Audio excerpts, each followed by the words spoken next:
Olá, seja muito bem-vindo, seja muito bem-vinda. Eu sou a Gabriela Varela e esse é o Videocast em Detalhes. Aqui, todos os dias, segunda a sexta-feira, a gente procura analisar, mergulhar numa temática, numa notícia do dia. E hoje eu estou na companhia da Anita Efraim, jornalista, também mestre em comunicação política pela Universidade do Chile, que foi comentarista também da Cazé TV na Copa Feminina. Oi, Anita, prazer falar com você. Oi, Gabi, um prazer estar aqui com vocês. Muito obrigada pelo convite. Eu já aproveito e já te convido para uma próxima, assim, portas escancaradas para você. Você é sempre bem-vinda aqui.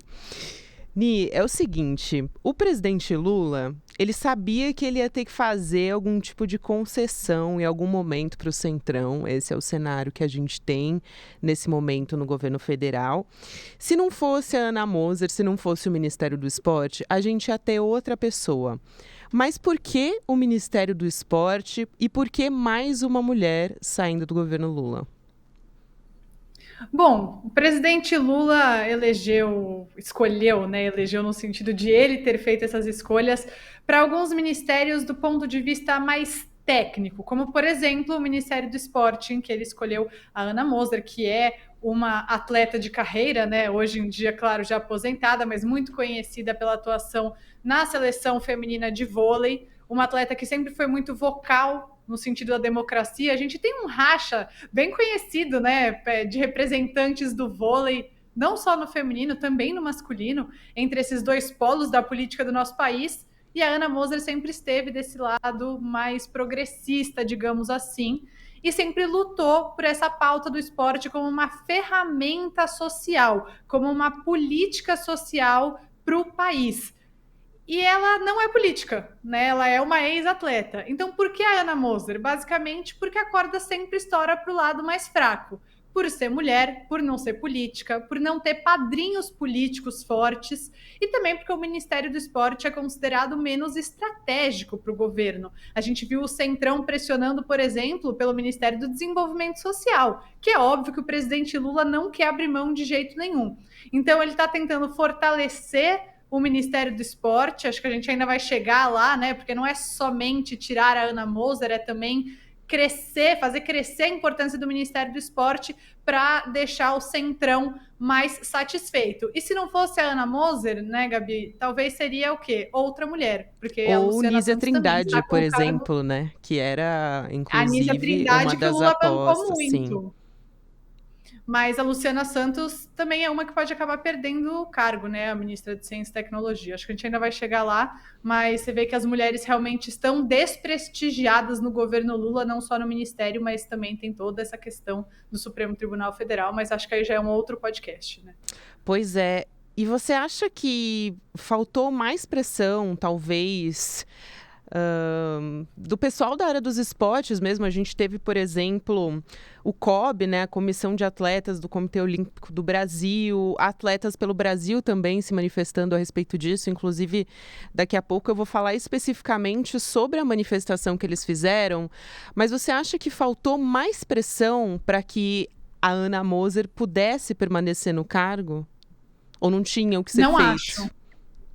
Não acho que faltou pressão, acho que tem bastante pressão, tanto é que está demorando muito mais do que o previsto para isso ser oficializado. Faz 2 meses que a gente está ouvindo André Fufuca para cá, André Fufuca para lá, Ana Moser vai cair, aí era depois da Copa Feminina ela ia cair, e até agora a gente não teve, até o momento da nossa conversa, essa oficialização. Então, na verdade, eu acho que o Lula se sentiu sim bastante pressionado para não tirar a Ana Moser do cargo, mas a pressão do Centrão está começando a subir, ele está sentindo que ele precisa pagar essas promessas que ele fez, especialmente para o presidente da Câmara dos Deputados, Arthur Lira. Pois é, e aí quando a gente fala da perda da Ana Moser, como você disse, uma atleta de carreira, não é do meio político, então é muito mais difícil para que ela possa atuar, para que ela possa barganhar, né, vamos dizer assim, no pior termo possível para ser usado na política, mas a gente sabe que é isso que acontece, para se manter no cargo. Então, eu queria que talvez você pudesse trazer um perfil de quem é a Ana Moser, né? E também quais eram as políticas que foram prioridade da Ana Moser em pouco mais de um semestre de atuação, que estavam sendo tocadas por ela e que agora a gente tem uma preocupação, já que com a saída dela a gente tem um futuro ministro, né, um Fufuca, que ele é amador, para dizer o mínimo, né? A gente vai chegar lá também, quem é André Fufuca, mas vamos começar por aí, traçando um pouco o perfil da Ana Moser.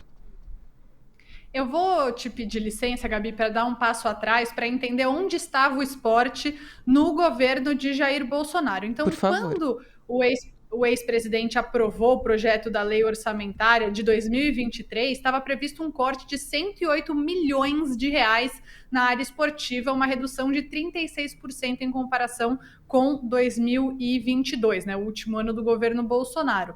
E também, durante essa última gestão, a gente teve em 2020 o corte da Bolsa Atleta, por exemplo, que bancava centenas de atletas na Olimpíada que a gente teve em 2021. Muitos atletas recebiam essa bolsa atleta. É muito importante. O esporte no Brasil é uma ferramenta de inclusão social. E o governo Jair Bolsonaro estava indo ali e cortando tudo. Se tinha que cortar em algum lugar, com certeza ia cortar no esporte. A Ana Moser entra no cargo com a promessa de retomar esse papel do esporte como uma forma de inclusão, de trazer tantos jovens para o que a gente chama aqui, né, de caminho certo, de tirar tantos jovens da rua, de usar projetos sociais de atletismo, de judô, para tornar a sociedade brasileira um pouco mais igualitária.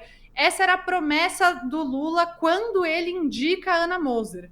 E ela, então, teoricamente, estava no cargo para cumprir este legado. Tanto é que nessa manifestação que você citou dos atletas, eles falam, né, que é o que a ministra Ana Moser estava se dedicando a fazer desde o início da gestão, mesmo com uma equipe reduzida, com recursos escassos, seria uma revolução na política pública do esporte.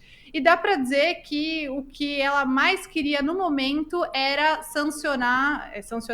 publicar a Lei Geral do Esporte, que tem como objetivo resolver questões trabalhistas, isenções de impostos, criar uma agência para combater violência e discriminação. Foi resolvido mais ou menos isso em junho, né, quando Lula sancionou, mas ainda não foi publicada essa lei. Parece, segundo o blog Olhar Olímpico, né, do UOL, que a intenção é que seja publicada na segunda-feira. Mas a gente ainda nem sabe se Ana Moser vai estar no cargo até segunda-feira.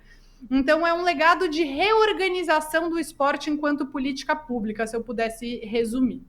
Muito bom. Essa lei dos esportes é um legado muito importante, porque o texto estava tramitando no Congresso há mais de 6 anos, né? Então, e uma das premissas, né, um dos pontos mais celebrados pela ministra, inclusive, foi a sanção de um sistema nacional do esporte, implementado em estados, em municípios também, em consonância com o Plano Nacional do Esporte. E aí, a finalidade era fortalecer as organizações, justamente reconhecer o esporte como um fator de desenvolvimento humano, como forma de contribuir, né, de democratizar o acesso das pessoas às práticas esportivas. E vai muito nisso, no sentido que você disse, de qual seria o legado da Ana Moser.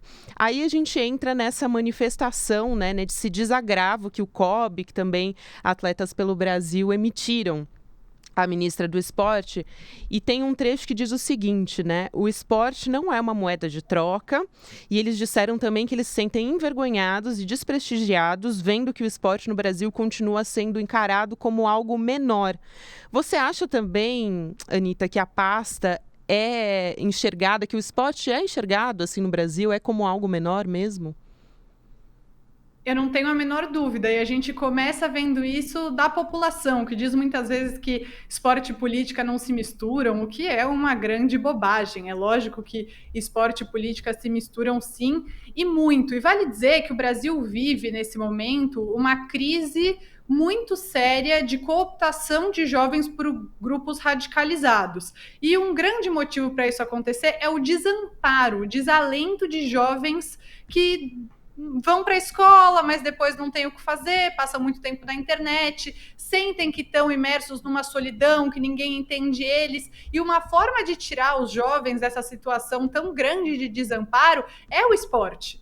Você ter, e não só o esporte, a gente não está falando só do esporte profissional, o esporte de alto rendimento, mas todo mundo que é atleta amador sabe o quanto o esporte pode mudar a sua vida. Nossa, sem Né? E dúvida. também é muito importante isso, e para essas crianças que têm pouquíssimos espaços de lazer, que têm poucas opções de lazer, porque o lazer hoje é algo caríssimo, você ter numa comunidade, perto da escola, perto da casa dessas pessoas, um lugar onde elas possam praticar judô, mesmo que elas não sejam a próxima Rafaela Silva, que é o caso de ser uma atleta que veio desse contexto, elas podem ter um futuro garantido porque escolheram o esporte e não outras atividades que não são tão boas para o desenvolvimento do ser humano, digamos assim. Então, é muito simbólico que o esporte seja a primeira peça descartada no xadrez político do Lula. E o que os atletas estão pedindo para que o esporte não seja moeda de troca vai muito nesse sentido, porque é sim uma ferramenta capaz de mudar a vida de centenas de milhares de pessoas, e a gente não está falando só do alto rendimento. E agora também isso fica comprometido, porque não tem nenhum planejamento, ou pelo menos não foi apresentado nenhum plano nesse sentido do futuro ministro, né, do André Fufuca. Gabi, isso fica muito mais complexo porque o que interessa quando o Centrão pede pastas é dinheiro. O que eles querem é prestígio, dinheiro e espaço de poder. Então, nomear aliados, né? O Fufuca em si, já vou entrar nessa pergunta, né? Quem é André Fufuca? Então, o André Fufuca, ele é um aliado de primeira hora de Arthur Lira, né? O presidente da Câmara dos Deputados. Ele, em si, é o líder do Partido Progressista, o partido do Lira, na Câmara dos Deputados. Tem 34 anos, é médico, é do Maranhão, então também tem essa costura, né, das alianças nacionais, até com a eleição do ano que vem já se aproximando, já tem algo ali sendo olhado sem a menor dúvida. E não é um técnico na pasta, não é uma pessoa que vai poder fazer projetos para o esporte, olhar para o esporte a longo prazo. Tanto é que só interessa a pasta do esporte se for junto à questão das apostas esportivas. Isso sairia do Fernando Haddad, do ministro da Fazenda, para ir para o esporte, para ficar embaixo da asa do André Fufuca. Porque não é do interesse dele fazer um planejamento para o esporte como ferramenta social, mas olhar para essa pasta como mais poderosa, mais forte e com mais dinheiro. Então, como disse o Juca Kfouri hoje na coluna dele, justamente falando sobre Ana Moser, quando eu digo hoje é porque a gente está gravando na quarta-feira, dia 6 de setembro, um pré-feriado. Ele disse que a governabilidade paga preço cada vez mais alto quando barganha, melhor dizendo, o bem pelo mal. É bastante simbólico, né? Isso. Ele também disse que o esporte brasileiro está de luto.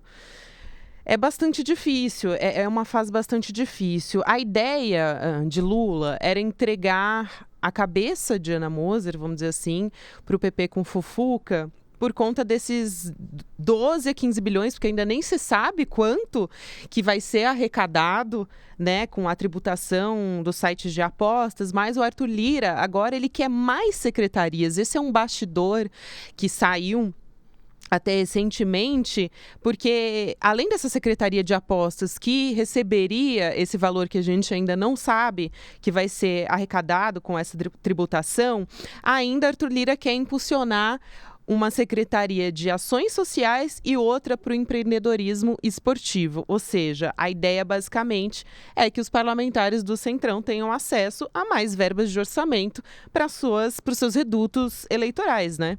Então saiu mais caro, eu acho, do que Lula esperava, Anitta.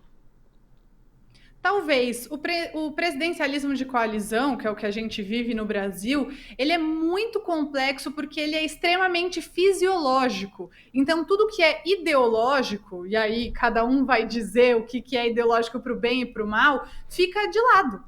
Ideológico não tem que ser levado como uma palavra ruim, né? Como a gente falava, da ala ideológica, mas uma ministra que vê o esporte como uma ferramenta de inclusão social tem sim um aspecto ideológico envolvido, o que não tem nada de negativo, obviamente. Mas aí a fisiologia entra muito mais forte, porque o Lula quer continuar despendendo a quantidade absurda de emendas que ele tem que despender para ganhar uma votação? Não, ele quer fazer como ele fazia antes, trocar por ministérios. Mas aí ele está abrindo mão de promessas que ele fez, de ser um presidente que olha mais para a parte social, porque isso é abrir mão, de indicar mulheres, né, de ser mais diverso. E aí a base do Lula vai ficando mais insatisfeita. Eu concordo com o Juca, eu acho que o esporte fica de luto com essa situação, porque a gente passou por um governo que não olhava para o esporte, como eu comentei, né, cortes altíssimos, cortes radicais, na verba que era dedicada a essa área. Quando a Ana Moser chega, a gente tem uma esperança de que haja uma mudança, e agora é a primeira a ser sacrificada. Pois é, e tem um fator, eu acho que importante também, quando a gente fala de política, acho que não só no Brasil, mas é uma característica muito forte nos nossos governos que a gente não tem uma política de continuidade, né? Então a gente se preocupa, por exemplo, como é que vai ficar o Ministério do Meio Ambiente daqui a 4 anos, quando a gente espera que a Marina Silva fique até o final do mandato de Lula. Então, imaginando que vai ter essa troca, a gente fica preocupado com a política de continuidade para as políticas pró-meio ambiente. E acho que no esporte vai nesse sentido. Agora, ser retirada uma ministra com 9 meses, né, recém completou 9 meses de gestão, é bastante frustrante, né, porque ela tinha acabado de começar políticas públicas nesse sentido. Então, como é que a gente pode garantir que isso vai ter continuidade? E também me pergunto se Lula vai ceder tudo, né? Será que ele vai ceder a essas secretarias, a essas exigências a mais que o Centrão está fazendo, ou vai continuar batalhando? Porque até foi um fator que você trouxe aqui, né? Lula demorou para ceder, e justamente por isso que se fala há tanto tempo de uma queda de Ana Moser, e isso demorou e ainda não foi realmente oficializado enquanto a gente grava esse podcast. Mas o fato é que existe essa discussão, inclusive o que analistas políticos, jornalistas dizem é que foi uma conversa que Lula teve com Ana Moser que foi muito constrangedora também, né? Porque é algo que já sabe que vai acontecer. A gente só está esperando realmente, basicamente, colocar a bola no chão e chutar, né? É isso. Exatamente. E essa dificuldade de você garantir uma continuidade coloca em xeque políticas que são muito importantes para a base. Não estou falando necessariamente da base do Lula, mas a base da sociedade brasileira, as pessoas que mais precisam do Estado. E aí, quando você fala de meio ambiente, a gente olha para os povos indígenas, a gente olha para os quilombolas. Quando a gente está falando do esporte, a gente está olhando para as populações mais carentes. Então, quem está sendo sacrificado em primeiro lugar são as pessoas que mais precisam do Estado, são as que são atingidas diretamente por essas. De novo, que estão sendo atingidas diretamente por esse tipo de iniciativa que estava largada e que Lula prometeu que ia ser diferente. E a gente já começa a perder uma perspectiva de que seja diferente. Aí a gente volta para essa questão da Luciana Santos também, né? No Ministério de Ciência e Tecnologia, Lula se reuniu, né? Um bastidor que veio aí da Globo News, da Júlia do Alibe, que Lula se reuniu com o Márcio França, ele pode sair do Ministério de Portos e Aeroportos e ele tem que ser realocado. Para onde ele vai? E aí o que a gente sabe é que tem duas opções. Ou teria um novo ministério para ele, um ministério da pequena empresa, que tudo bem, é algo que está crescendo muito no Brasil, eu entendo que mereça atenção, ou ele vai para o lugar da Luciana Santos. E em uma cartada só a gente já vê o Lula descartando 2 mulheres.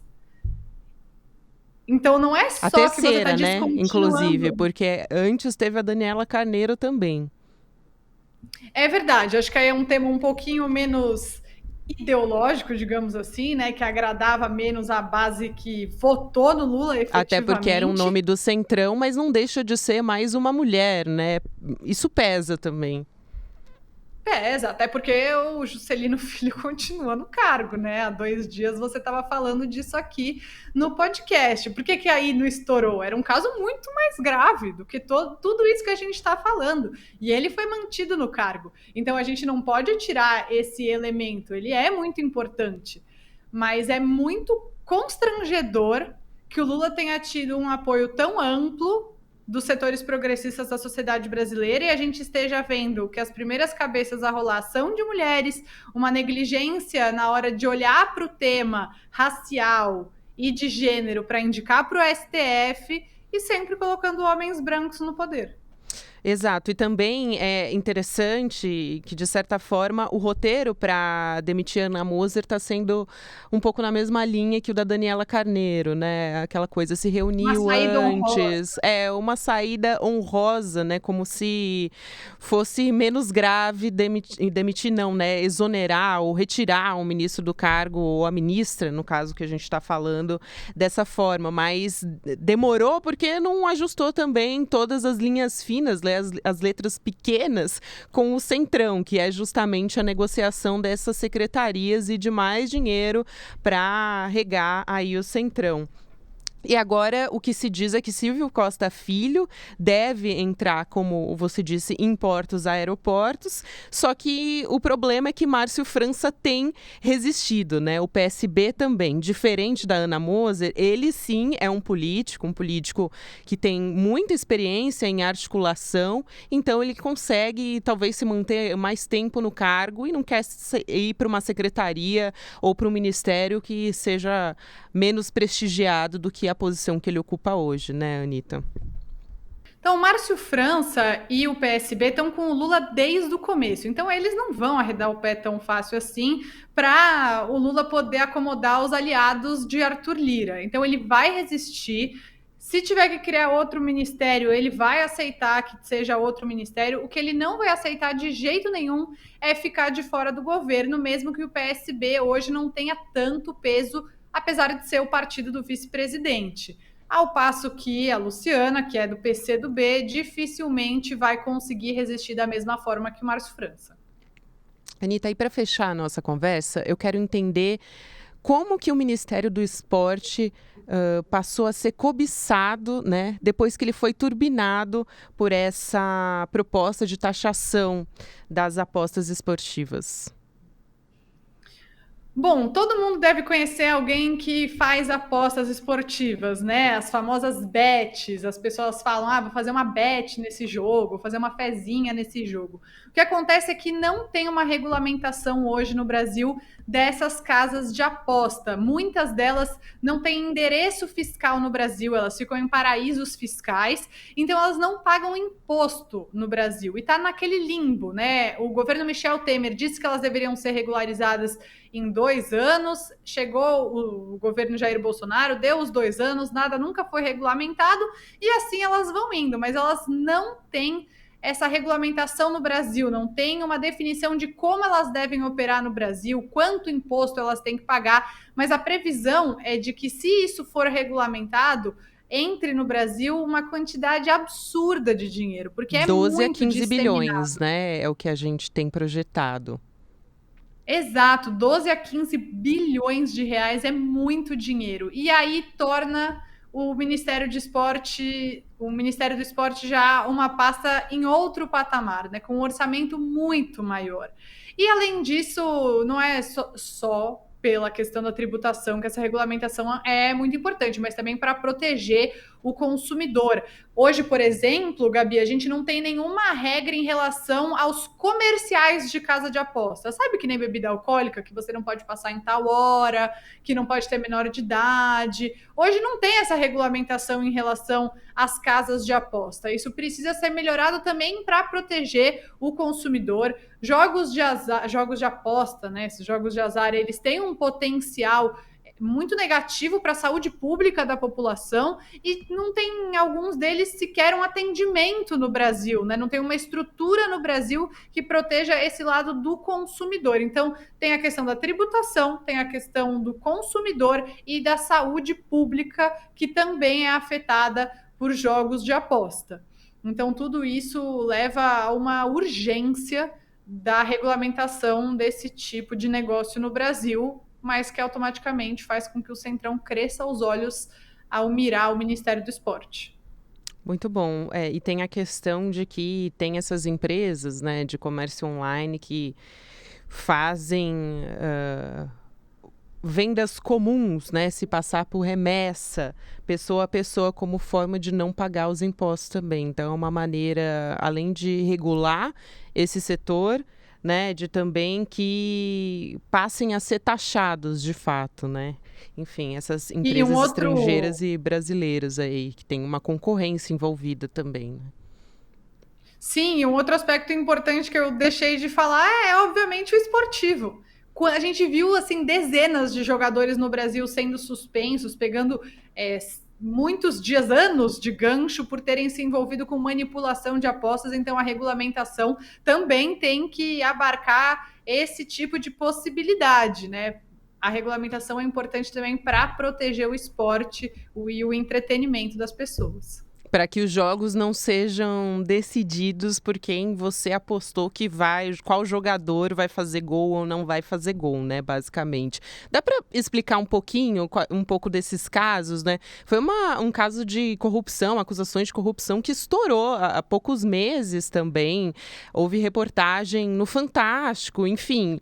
Foi realmente um escândalo, né? E há uma preocupação grande de como isso está afetando o esporte brasileiro, né?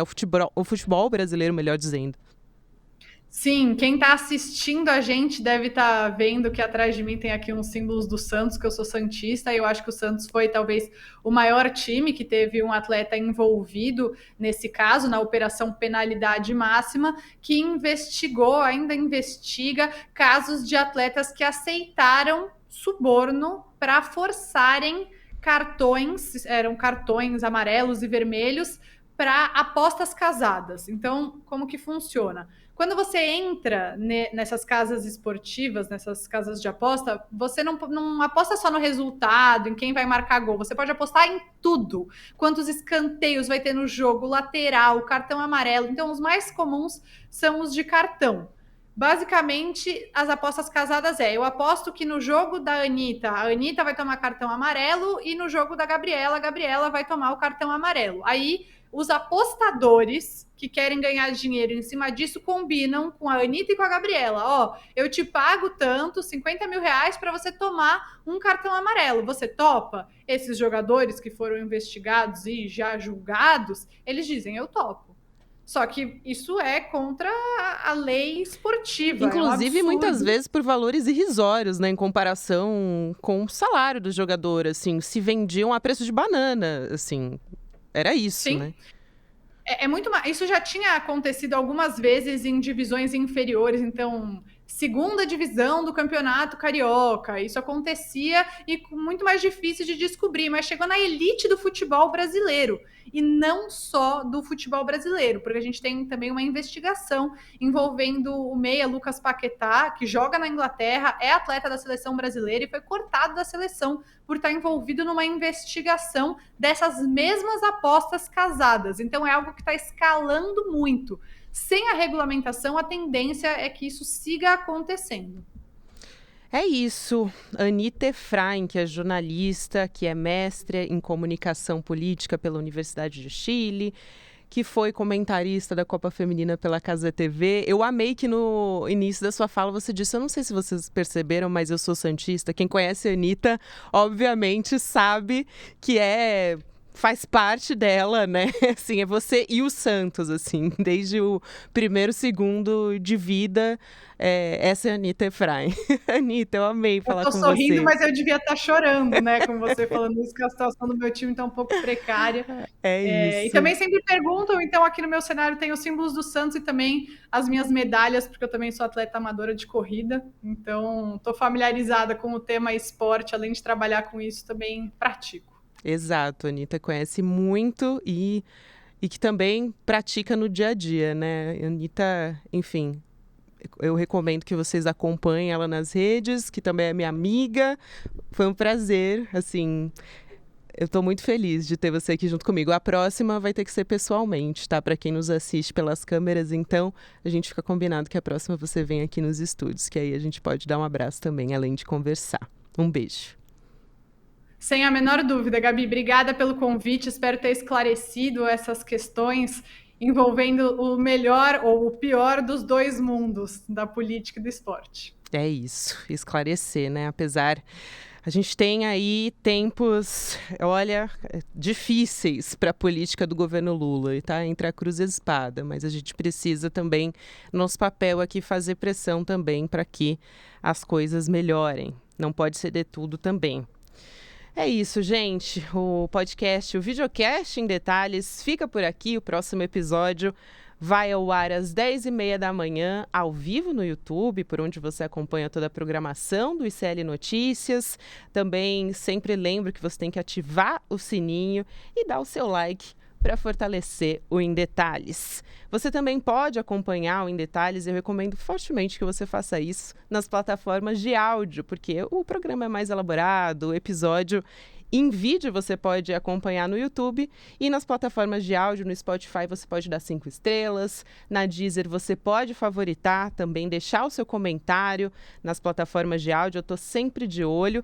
E eu deixo aqui também um recado importante, a gente conta com a sua ajuda aqui no ICL para o próximo passo na nossa luta pelo jornalismo independente, porque vem aí o portal do ICL Notícias. Então, participando do ICL, você também luta ao nosso lado por um Brasil melhor, para poder fazer cobranças. E você ganha acesso a centenas de cursos, mais de 200 cursos com professores do mundo inteiro, do Brasil.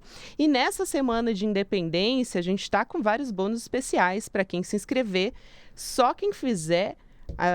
para hoje, né? A gente está falando aqui sexta-feira, dia 8 de setembro. Então, se você fizer a sua inscrição até meia-noite dessa data, você vai ter bônus especiais. E além dos bônus, quem se tornar membro do ICL vai ter um acesso a um debate exclusivo. Hoje, às 8 horas da noite, entre os jornalistas Leandro Demore e Chico Sá, sobre a Operação Lava Jato e a mídia independente. Impedível, gente. O Leandro Demore, que você sabe, é o repórter responsável pela Vaza Jato, tem muita experiência de investigação jornalística nessa área. Então, hoje, último dia para garantir seu bônus e assistir com exclusividade esse encontro. Acesse agora icl.com.br e se inscreva. Um beijo para você e até a próxima. Estamos em guerra pela independência. Eles atacam, tentam nos intimidar, usam as estruturas de poder para distorcer a realidade. Mas não vão nos calar. A gente não se curva, a gente vai à luta. Em um sistema viciado em meias-verdades, nós somos a resistência, nós queremos a verdade.